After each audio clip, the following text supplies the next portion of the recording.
早晨，但願你快樂平安，滋潤我心靈的話語。第2354篇，研讀申命記，共享。你進了鄰舍的葡萄園，可以隨意吃飽了葡萄，只是不可裝在器皿中。你進了鄰舍站着的禾稼，可以用手摘穗子，只是不可用鐮刀割取禾稼。申命記23章24至25節。原文字義：義係魂，自我；摘係拔，割取係揮動。文意注解：第14節提到，當你入咗鄰舍嘅葡萄園，可以隨意吃飽葡萄，只係唔可以裝喺器皿當中。呢個條例一面係提供行路人嘅方便，另一面亦都保障果園園主嘅權益。第25節，站着的禾稼係指已經成熟結穗尚未收割嘅禾稼。用手摘穗子係指經過田間嘅時候隨手摘取穗子。馬太福音12章1節，那時耶穌在安息日從麥地經過，他的門徒餓了，就合起麥穗來吃。喺呢度睇到神係體恤有需要嘅人，但係並唔鼓勵人嘅貪欲。今日經文嘅第24節所指嘅係當場隨意吃飽，咁樣係一種體恤。裝在器皿中，呢度嘅意思係攞走咗就成為咗搶奪。喺呢度提到用手摘穗子係一種體恤，而用鐮刀割取係一種偷竊。喺呢兩節經文所表達嘅意思就係你入咗鄰舍嘅葡萄園，可以隨意吃葡萄，甚至吃飽，只係唔可以裝喺器皿當中。站着嘅禾穗係指成熟嘅禾稼，可以用手摘，但係唔可以用鐮刀割取。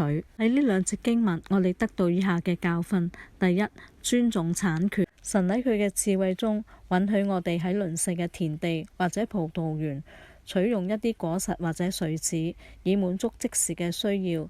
然而呢份嘅恩典並非係毫無界限，我哋必須要謹守分寸，適可而止，唔可以貪婪咁帶走大量嘅資源，更加唔可以濫用呢份特權。喺呢度教導我哋要尊重他人嘅勞動成果同埋財產權，因為每一份資源都凝聚咗他人嘅心血同埋努力。尊重產權唔僅係對他人嘅體貼，更係對神所設立秩序嘅敬畏。因此喺第24、25兩節裏面都提到葡萄只可以隨意吃飽，而唔可以裝喺器皿當中；而禾穗係可以用手摘，而唔可以用鐮刀嚟到割取。第二，慷慨分享。腓立比書2章4至5節，各人不要單顧自己的事，也要顧別人的事。你們當以基督耶穌的心為心。約翰福音13章34、35節，我賜給你們一條新命令，乃是叫你們彼此相愛。我怎樣愛你們，你們也要怎樣相愛。你們若有彼此相愛的心，眾人因此就認出你們是我的門徒了。哥林多後書9章9至11節，如經上所記，他施捨錢財，周濟貧窮，他的仁義傳到永遠。那賜種給撒種的，賜糧給人吃的，必多多加給你們種地的種子，又增添你們仁義的果子，叫你們凡事富足，可以多多施捨，就藉着我們使感謝歸於神。神嘅律法都提醒我哋，喺他人面臨困境或者急需嘅時候，應當以愛心回應，慷慨咁分享自己所擁有嘅。呢種分享唔係出於勉強，而係出於對神恩典嘅感激，同埋對鄰舍嘅關懷。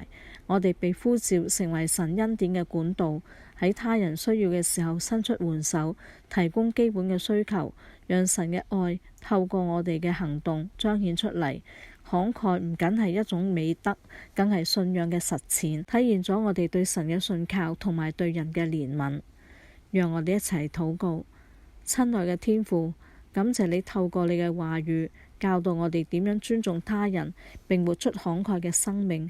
求你幫助我哋喺日常生活中謹守你嘅教訓，尊重他人嘅產權，並喺他人需要嘅時候樂意分享。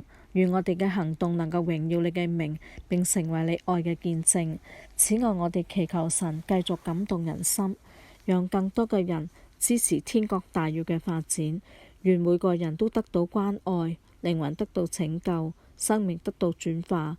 我哋祈求信樂浸信會能夠達到年度嘅發展目標888，每個月88000蚊嘅奉獻，80人出席崇拜聚會，使天國大業能夠更快更好嘅擴張，讓更多嘅人得到神嘅恩典，世界因此而大大改變。